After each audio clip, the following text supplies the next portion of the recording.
Che cosa c'è? C'è che mi sono innamorata di te.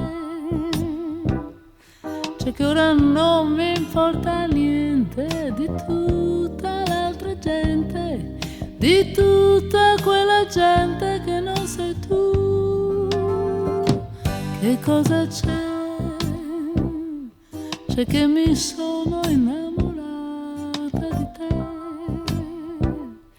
C'è che ti voglio tanto bene, che il mondo mi appartiene, il mondo mio che è fatto solo di te. Come ti amo non posso spiegarti, non so cosa sento per te,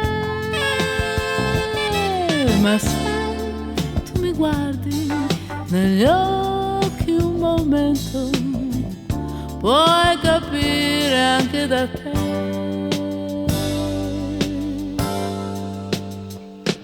Che cosa c'è? C'è che mi sono innamorata di te. C'è che io ora vivo bene, se solo stiamo insieme, se solo ti ho vicino. Ecco che c'è.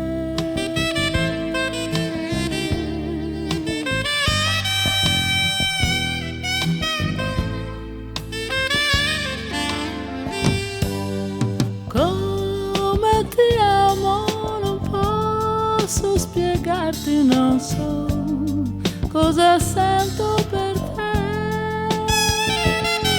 ma se tu mi guardi negli occhi un momento, puoi capire anche da te.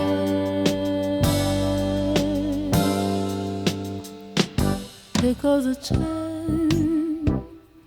C'è che mi sono innamorata di te.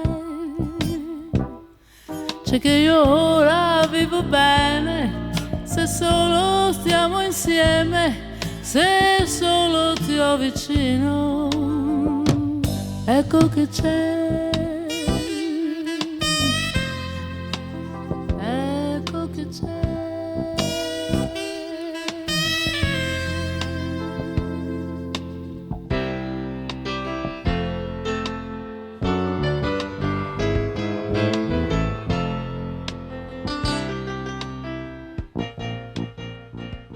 In un caffè, coi camerieri maleducati, per la prima volta noi ci siamo amati.